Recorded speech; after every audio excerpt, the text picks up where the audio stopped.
I'm very pleased to be here for many reasons. I was in the coffee break. I met Bronagh, who's got a name like mine, like Bronagh, who said, "We're sisters," harking back to the thousands of Irish women who were enslaved by the Vikings and brought here to colonise Iceland. But also to be in the presence this morning of the first female president democratically elected in the world, and also Iceland having the first feminist political party in the world. We took inspiration from that when we became the first women's political party in a conflict and seeking to be elected to negotiations. And I was very pleased to be here 10 years ago to share experiences between the Irish government and the Icelandic government as part of an international conference as to what, and I think it goes to the heart of what our moderator has said, what small, neutral member states can do in terms of actually making a contribution in conflict, resolving conflict, and on the women, peace and security agenda. I also want to say last night I was incredibly privileged to go to the island and watch the turning on of the lights. It was a very surreal day for me because working with my sisters in Syria, I noticed, I don't read Arabic, but I have the Syrian Women's Advisory Board WhatsApp on my phone, and all day it was a buzz. Hundreds and hundreds of Arabic texts coming through. And it can only be about the northeast. So it was surreal. This was happening. Turkey was invading. And then what lifted my spirits, and it was extremely moving, was the turning on of the light. Actually, I didn't realise I was going to get so emotional. I actually ended up crying. But for me, that's really an important symbol that needs to be known outside Iceland. I'm going to turn to actually what our moderator talked about women being, in a sense, agents for change, as well as reflecting both what needs to change so that victims are looked after and what needs to be changed in terms of human rights and equality. We're coming up to the 20th anniversary of 1325, the Women, Peace and Security Resolutions. And at the one end, we have the Northern Ireland Women's Coalition. We were founded in 1996, before any Women, Peace and Security resolutions. And now working with the Syrian Women's Advisory Board as we enter the 20th year. So what has changed? Or what are we looking at? The other part, as well as meaningful participation we're looking at, is deep change. And Madeleine went into the very deep things that we have to change and how we approach things. Let me say that the deep change, as I reflect from our role, is in process, in content, and in vision. That's how much we have to go, and how we manage how conflict is handled, who and what is prioritised, and what is our vision of the future, and not simply narrow it to what many negotiations are about, is a simple transfer of power from one power bloc to another, which is actually said, let's pragmatically deal with the men of power and the men of armed power and put those blocks together, which actually excludes everyone else from the process. And I cannot but say it has to be about something where lives are not meaningless and dismissed in a phone call, barely worth any consideration, so the powerful men can get on with their business, as we see has just happened in relation to northeast Syria. Our vision, which has been reflected on by some, is about addressing militarism and the military approach to security. And I have to actually hold up here, in a sense, some sense of hope and the regrouping of those, in a sense, neutral, non-partisan member states at the UN, who have, I know, been struggling with various UN resolutions to actually change the focus from militarised security into where security ought to be. That is, a focus on human security, on the humanness, on human security and cooperation, on conflict prevention and resolution, which is inclusive and speaks to all, on inclusive negotiation that has the hope of ending up in sustainable peace and linked to sustainable development, the movement away from the silos of development, conflict, security, into how we integrate them together. And I know for several years that has been the intention of the drive of some member states, but keep running up against the various power blocks. So, do women make a difference? The hard data shows that a more inclusive process for negotiating peace leads to more sustainable peace. Peace agreements are 64% less likely to fail when civil society participate, and women's participation increases the probability of a peace agreement lasting at least 2 years by 20%, and the probability of it lasting 15 years by 35%. Actually, ours has lasted more than 20 years at this point. Have some difficulties, but at least it's holding. An analysis of 40 peace processes shows that in cases where women are able to exercise a strong influence on the negotiation process,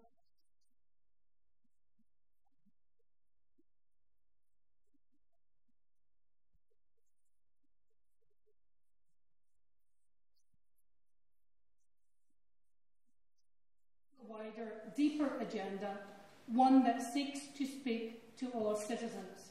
And I have to say that really reflecting from my own experiences. So here's the story. The Northern Ireland Women's Coalition was formed in 1996. Why was it formed? 2 reasons. We were deeply angry that people were going to talk about a future for Northern Ireland, the island of Ireland, the relationships between the UK and Ireland, and women were not going to be present. There were very few women involved in politics, and politics in a conflict situation, there are even fewer women involved, and actually they aren't in the decision-making realms. And twinned with that was our absolute looking at the failures of the past, and had no reason to believe that they would succeed in the future without the involvement of women. And that's actually what drove us as women to start. And I can tell you this, in 1996, on International Women's Day, I was speaking in County Cork, in the very south of Ireland. There were rumours around that we were going to have negotiations, and I was lamenting that women were going to be excluded. That's the 8th of March. I had no notion, having written to the government on behalf of the women's movement in Northern Ireland about including women, I had no notion that I was going to be managing an election, co-founding a women's party, managing an election, and winning an election as the 5th largest party with 70 women running in less than 6 to 8 weeks. That's how fast things can happen.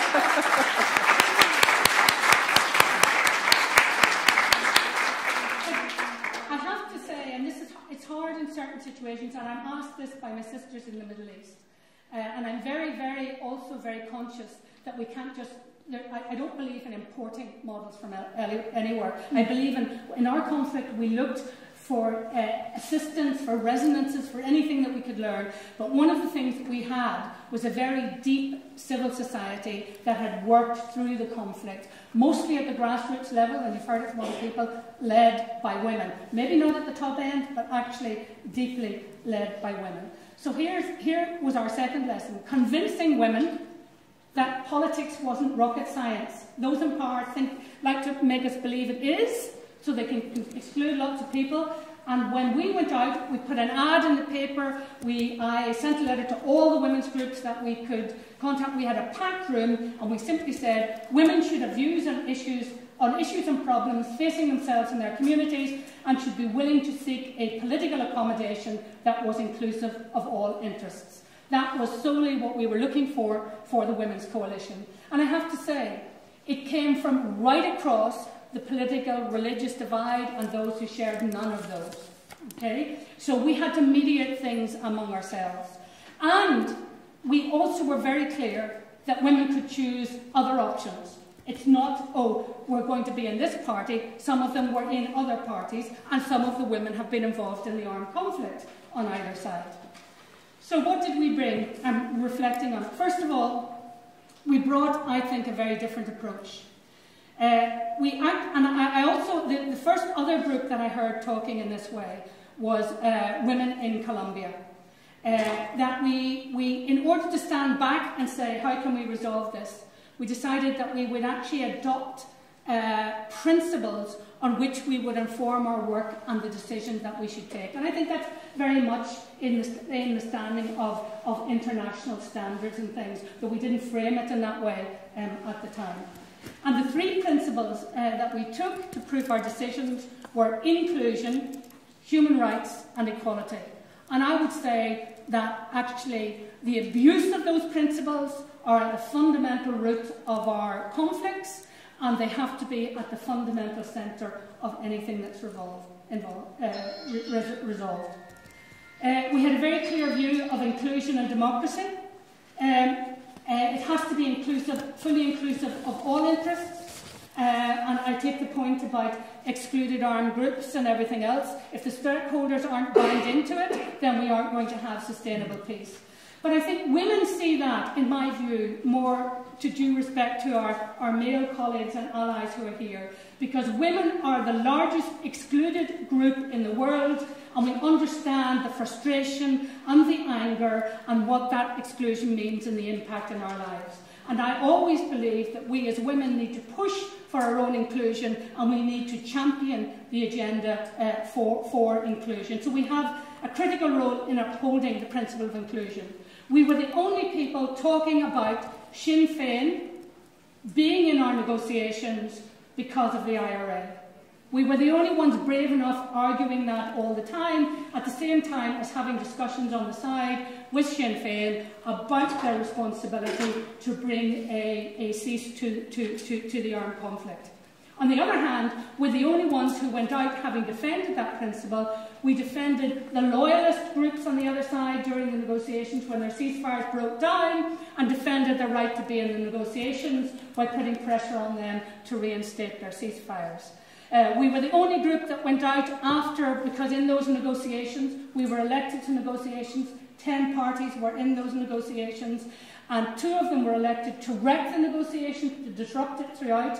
We were the only party who, as they walked out, went after them and said, please come back in and include themselves. I don't know what the others thought of us. They must have thought we were mad, but it's really important that we have an inclusive agreement, and that means everyone. That inclusion has to, and we heard this just from Afghanistan, we were talking about if education is in the agenda, we will feel we are included. It has to be a comprehensive negotiating agenda. And that's another thing that power blocks do. What they try to do is knock everybody else's issue on the agenda and only have the an agenda framed around theirs. So here's a story. After months and months and months, we were naive, to some extent naive. We went in thinking the negotiations are going to start. We had already alerted the mediator to a real problem in the rules for negotiation that nobody else had seen, and given him a solution to how to overcome it, because actually they had wanted a process to bring all these stakeholders at the table, but they had done a rules of procedure which meant we could all go home except the 2 largest parties, and that was no way for binding the others in. So we provided a solution, a solution on that. But finally, when we got the rules of procedure all agreed, eventually we had an agenda for the negotiations on the table, proposed by 2 parties, the 2 largest parties on either side of the community. And of course, the people who had come in to wreck it, called an adjournment, wanted to go out to marshal their arguments, to actually trash them in the press, to undermine the negotiations. And I went, are they completely mad? Went and spoke to them and said, would it not have been a better idea had you actually asked all of the parties who were willing to sign that agenda to sign it, rather than actually only have the 2 of you sign it and expose yourselves to this? And they said, oh, that's a good idea. And I said, well, can I do that?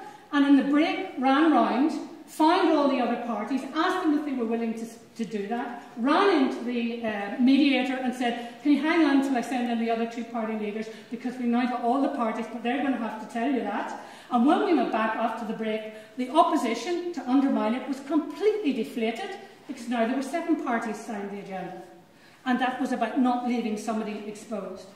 It was about establishing new standards of negotiating behaviour, challenging the ultra-macho approach to politics. Some of it was visited on women, some of it was very definite that, you know, the othering in conflict, they're the enemy, you know, they're traitors, demonising them, you know, they ought to be shot, or stuff that was being said by politicians who were saying, sorry, we're not meant at violence, but they were actually using this very, very violent language. We started naming and shaming that, and the media and the politicians were saying to us, oh, there, you girls, you don't understand what politics are about, this is politics. And we kept contesting them on this. What they didn't understand is we actually had a strategy to expose that, to undermine that. And what happened was, the othering started to be visited on the women, on the Women's Coalition. And women themselves were going and really being victimised, not as bad as in some other conflicts, I have to say, where women are being taken out and shot, and I'm not trying to raise it to that level. But women themselves were, and you know, for all during the conflict, and our conflict was going on 40 years. This cycle of it was going on 40 years, and we've had previous cycles of it. This has been mainly male and male because it was politicians, or armed, unarmed, mainly male. When they saw it being visited on women, they went, this isn't on, there's something odd about this. So it was actually taking that and turning almost women as victims into women for agents for change, and actually that had to be downpedaled because the public didn't like what they were saying. Citizens didn't like what they were saying. Again, it was about relationship building and those very practical things that we were doing, like particularly those women who had come from community groups engaged in active listening, paying attention to the dynamics and body language, interpreting between parties and clearing up misunderstandings, going back to it in our bi-party discussions, going back to one and saying, I think you better go and have that meeting again, because they've misunderstood what you said. They're not actually sometimes listening to each other because they're so focused on getting their own position across. And dialogue and consensus, providing leadership for defining problems in mutually beneficial ways. So we had to often discuss things out among ourselves. So, for example, very early on, we were, I mean, it's characterised as a kind of a religious war between Protestant and Catholic. It's not. Those are kind of names for being pro-British and pro-Irish, so it's a constitutional and territorial issue. And we had to hold out for so long against people saying to us, we have to know which one you are, because we don't know where to count you when we're voting. And we're going. And we had to keep holding out that we were not going to do this. We were going to create and discuss among ourselves throughout the negotiation what the new constitutional future of Northern Ireland would be. And that was part of it. So it wasn't zero-sum, total victory of one over the other. It was finding something else. And then it was the content of the agreement. Of course, we were dealing with the key issues around institutions, around policing, around prisoner releases, around decommissioning of weapons, of course the equality and human rights agenda, and the interjurisdictional arrangements between the power sharing, but between North and South of Ireland, East and West, between the UK and Ireland, all of those issues. But we also brought in agendas that no one else did. Wrote something on women in, wrote something on communities. There was no reference by any other party to victims in the agreement, and we talked about the lack of attention to healing. Women put that in, and building a shared future, integrating our schooling, integrating and mixing our housing areas so there aren't so many divisions. So that's what we attempted to do in '96. Slightly different now with the Syrian Women's Advisory Board. First of all, very active Syrian women working for a very, very long time to build capacity and to build across their differences and see where the bridges can be. It's also, Ireland, Northern Ireland is really not any kind of strategic interest, so it's in a very strategic part of the world, and therefore working in the reality of the international, regional and national power blocs. First of all, they argued consistently for an independent and impartial women's civil society delegation to the negotiations. in the context, and this also comes back to the issue about what is possible in the UN, who is the UN, and the member states in the UN, and what is allowed within those power blocks. So paying lip service to women's inclusion, and then saying, really, we only want to deal with two parties, all the opposition have to be in one group, all the government have to be in one group, and we know the men that we're dealing with. And that's a really big problem.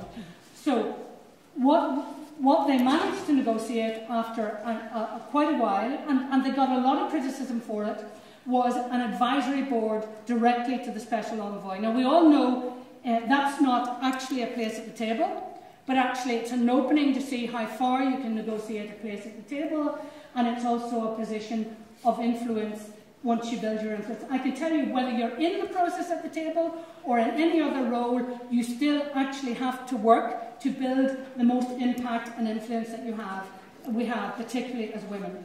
They argued for at least 30% of members of government and opposition delegations being women. They argued for a civil society delegation, of which at least 50% ought to be women. We now have the opportunity of a constitutional committee. It now has, for the first time, unlike the last negotiations, a third element. Not entirely independent and civil society, because various fingers have been dabbling in it from the various power blocks, but at least it's there. 48% of it is women. Okay? 27% of the Constitutional Committee are women. But if I tell you 48% are in the third sector, you know the government and the opposition are not ponying up with a minimum of 30%.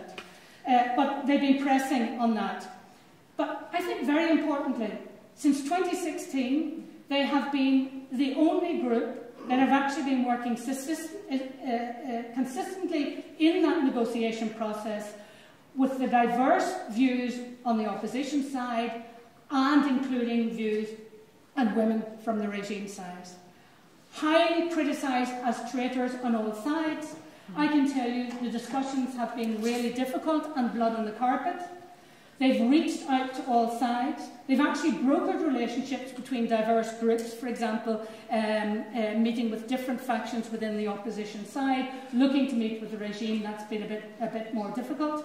They were demonised for about a year, and then suddenly after a year, even some key politicos on the Syrian side came back and said, how are you managing to come out with some outputs and papers when we can't do it? Because they're sitting down, having those difficult conversations, doing things on proposing confidence-building measures, analysing positions from different sides of the table and issues from different perspectives to see what the possible pathways are.